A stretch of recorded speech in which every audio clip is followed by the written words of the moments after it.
ได้เวลากลับบ้านแล้วพี่น้องบัดทีนี้เอาขึ้นรถขึ้นยันไปใส่พูดละคุณนั่นยังว่าฉันได้ขึ้นมาอยู่คนก็กำลังเริ่มมาพี่น้องเพราะว่าแดดอ่อนแล้วดิผู้สาวนี่พากันมาสวยคักโคตรคุณอ๋อนึกว่าฉันได้กิ่งเคียงได้อยู่คุณนั่นคนกำลังเริ่มมาพี่น้องคนกำลังเริ่มมาแต่พอถึงสิแม่แล้วหนาวคุณปูห่มเขาแล้วบรรยากาศดีได้บัดที่นี่ปูห่มเขาแล้วคนกำลังมาพี่น้องแต่พอถึงสิแม่แล้วหนาวคุณบรรยากาศพี่น้องคุณทั้งคุณก็จะเสียงเที่ยงเสียงอย่างทั้งคุณก็ได้กลับกระไรพี่น้องย่างดูกระไรเริ่มเขามากก็มีคุณทางคุณก็เก็บโฮมแล้วทางที่ก็เก็บโฮมแล้วดิเพราะว่า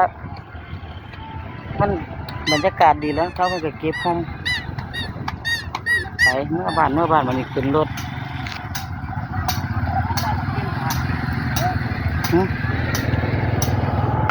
ไปขึ้นรถบัดนี้เพราะมัน3 โมงเลยที่พี่น้องนี่ก็ได้คุณบรรยากาศค่ะ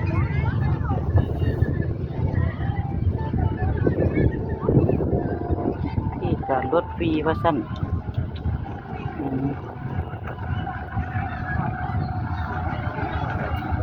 ได้ไปเอาแม่สิเปลี่ยนนั่นเอาสินไหมแม่เปลี่ยนเนี่ยยึดทั้งรถน่ะยึดเนี่ยพองได้ออกมาบ่กันเอามาอยู่เลยกระเป๋าทั้งรถน่ะพอมันใครมันได้ถึงตัวซ้ายไปแล้วมันได้เขาบอกว่าอะไรเอาแม่เอาสินไหมกระเป๋าเลยก็ไปทิ้งเลยทิ้งเลย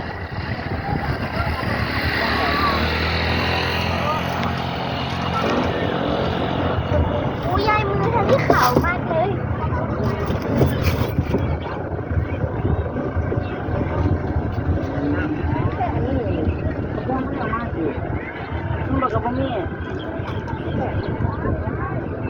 ภาษาจีนให้ไปเขาหน้าคุณรถเลยบัวเขาหน้าแม่เพี้ยนภาษามันก็ไม่ได้เพี้ยนเนี่ยไปข้างหลังเดียววางของขึ้นแล้วนั่นเนี่ยจะไปกินแล้วเนี่ย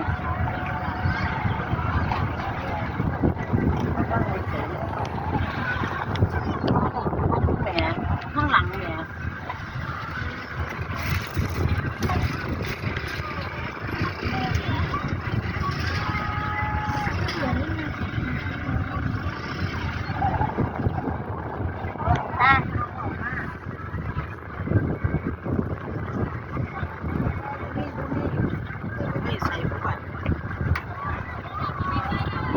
นั่งหลังก็ได้ดอก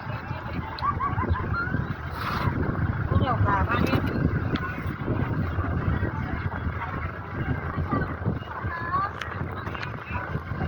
อะไรอย่าง เจงหัวยางดีไปนั่งข้างหน้าอันนี้ไปนั่งหน้าเลย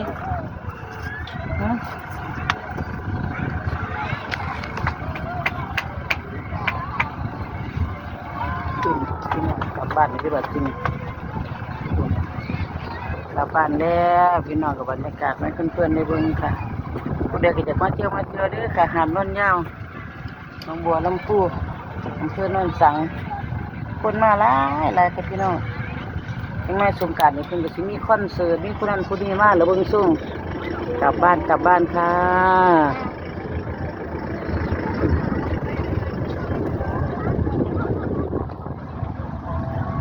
ไปเร็วโอ้โหสู้สิไปได้ล่างบ่ดีจัง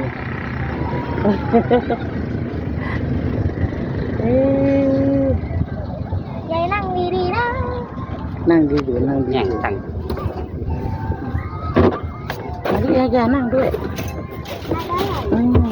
โน่น บายบายกลับบ้านก่อนนะเดี๋ยวจะกลับมาใหม่เรียนน้ำดีดีมันนี่ อยากเล่นจ้า เดี๋ยวมาใหม่ลูกเดี๋ยวมาใหม่ขึ้น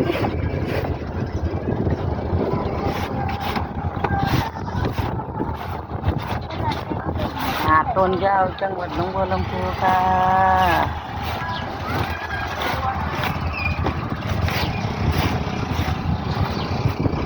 กลับบ้านแล้วค่ะบายบาย